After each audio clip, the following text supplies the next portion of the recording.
കൽപ്പന ഇങ്ങനെ സംസാരിച്ചുകൊണ്ടിരിക്കുമ്പോൾ എപ്പോഴും ഒരാളുടെ പേര് പറഞ്ഞിട്ടിരുന്നില്ല. കൊച്ചുപ്രേമൻ ചേട്ടൻ, കൊച്ചുപ്രേമൻ ചേട്ടൻ. എന്താണത്? അത് ഈ കൂടെ അഭിനയിക്കുമ്പം താല്പര്യം തോന്നുന്ന ആളുകൾ മനസ്സൊന്നും പോവില്ല.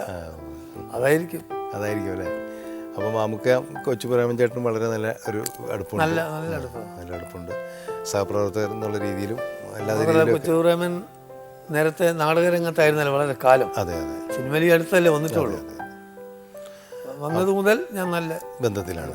അപ്പോൾ എന്തായാലും സമാഗമത്തിലേക്ക് കൊച്ചുപ്രേമൻ ചേട്ടനെ നമുക്ക് വിളിക്കാം. അടുത്ത സമാഗമത്തിൻ്റെ വേദിയിലേക്ക് എത്തുന്നു ശ്രീ കൊച്ചുപ്രേമൻ.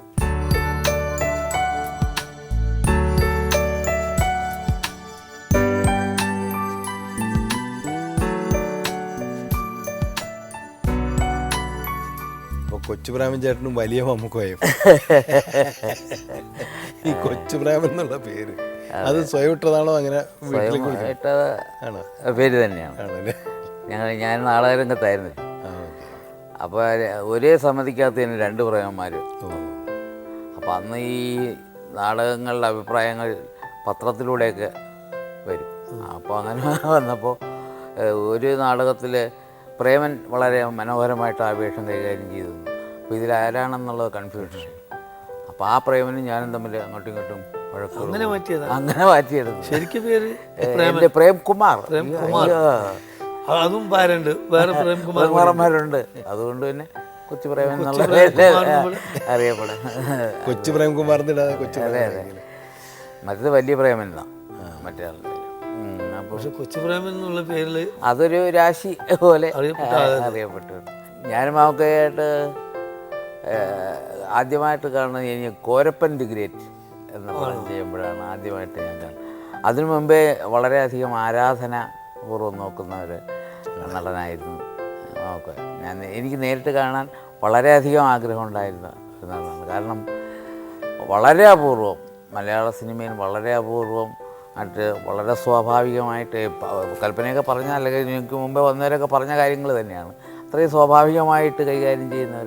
എനിക്കിത് ഇതുവരെ ടി വി ഇൻ്റർവ്യൂവും മറ്റു കാര്യങ്ങളൊക്കെ വന്നപ്പോൾ എനിക്ക് ഇഷ്ടപ്പെട്ട ആരാണെന്ന് വെച്ചാൽ ആദ്യം ഞാൻ മാമുക്കോയുടെ പേരാണ് പറയുന്നത്. അത് മറ്റൊന്നും കൊണ്ടല്ല, അതങ്ങനെയാണ്. കാരണം NS കൃഷ്ണൻ എന്ന് പറയുന്നത് എനിക്ക് വർഷങ്ങൾക്ക് മുമ്പ് ഒരു തമിഴ്. പിന്നെ അത് മുതുകുളം നമ്മുടെ ശങ്കരാടിച്ചേട്ടൻ, ഒടുവിൽ ഉണ്ണികൃഷ്ണൻ, ഇന്നസെൻ്റ് ഏട്ടൻ, അങ്ങനെ ഒരു പിടി നല്ല നമ്മുടെ മനസ്സിൽ അറിയാതെ ആരാധിച്ചു പോകുന്ന നടന്മാരുടെ കൂട്ടത്തിൽ ഒരാൾ തന്നെയാണ് മാമുക്കോയ. അതുകൊണ്ട് അദ്ദേഹത്തിൻ്റെ ഈ പരിപാടിയിൽ പങ്കെടുക്കാൻ ഒരു അവസരം കിട്ടുക എന്ന് പറഞ്ഞാൽ തന്നെ എനിക്ക് വലിയ അനുഗ്രഹമായിട്ട്.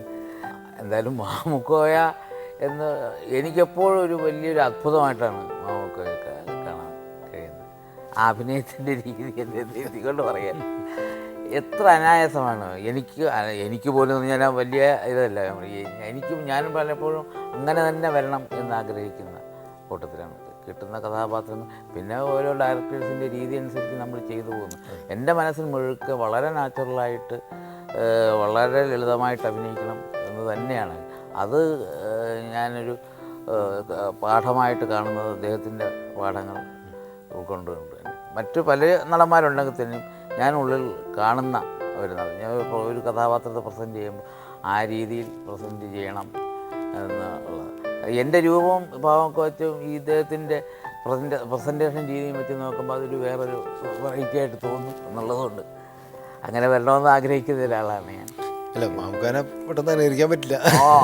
അത് ലോകത്താർക്കും പറ്റുമെന്ന് ഒരിക്കലും നടക്കുന്ന കാര്യമാണ്. നമ്മുടെ മലയാള സിനിമയെ സംബന്ധിച്ചുള്ള പ്രത്യേകിച്ച് തമാശ കഥാപാത്രങ്ങൾ കൈകാര്യം ചെയ്യുന്ന ആർട്ടിസ്റ്റുകളെ കൊണ്ട് സമ്പന്നരാണ് മലയാള സിനിമ എന്ന് എനിക്ക് തോന്നിയിട്ടുണ്ട് പലപ്പോഴും. തീർച്ചയായിട്ടും ഓരോരുത്തരും അല്ലേ, ഇത്രയധികം ആർട്ടിസ്റ്റുകൾ ഏത് മറ്റ് കഥാപാത്രങ്ങൾ ചെയ്യാനൊരു ഒത്തിരി ആർട്ടിസ്റ്റുകൾ ഉണ്ടെങ്കിൽ തന്നെയും നമ്മളെ ഹാസ്യം കൈകാര്യം ചെയ്യുന്ന കഥാപാത്രങ്ങൾ അവതരിപ്പിക്കുന്ന നടന്മാരെല്ലാം ആ നടന്മാരെ കൊണ്ട് സമ്പന്നം തന്നെയാണ് നമ്മുടെ മലയാള സിനിമ. അതിലൊരു പലപ്പോഴും എന്താ സംഭവിക്കാന്ന് വെച്ച് കഴിഞ്ഞാൽ അവരെ ഹാസ്യനടന്മാരെന്നുകൊണ്ട് ബ്രാൻഡ് ചെയ്യും. അതാണ് നമ്മൾ പ്രധാനമായിട്ടും വലിയ വലിയ നടന്മാർ തന്നെയാണ് ഒരു ഹാസ്യനടന്മാരെന്ന് പറയേണ്ട കാര്യം. അതെ, അങ്ങനെ ഒരു തരംതിരിവ് വരുന്നുണ്ട്. അപ്പം എന്തായാലും സമാഗമത്തിൽ വന്നതിന് അതെ അതെ, എനിക്ക് ഭയങ്കര എൻ്റെ ആഗ്രഹങ്ങൾ ഒന്നായിരുന്നു. ഇതുപോലെ കുറച്ച് പേരുണ്ട്, ഇവരുടെയൊക്കെ ഇതുപോലെ പങ്കെടുക്കാൻ കഴിയുക. പിന്നെ സാറിൻ്റെ സിനിമയിൽ ഇതുവരെയ്ക്കും ഞാൻ അഭിനയിച്ചിട്ടില്ല. ആശയിൽ അതെ, അത് പറയാൻ വേണ്ടിയാണ് മറ്റേത് ആദ്യം പറഞ്ഞത്. ഞാനിത് എന്നെ വിളിച്ചപ്പോൾ തന്നെ കമൽ സാറാണെന്ന് എനിക്ക് മനസ്സിലായി. അപ്പോൾ ഇതൊന്നും എടുത്ത് ഇടണം എന്നുള്ളത് തീർച്ചയായിട്ടും നിമിത്തമാകട്ടെ. എന്തായാലും അപ്പം എന്തായാലും സമാഗമത്തിന് വന്നതിന് ഒത്തിരി നന്ദി. വളരെയധികം താങ്ക് യു.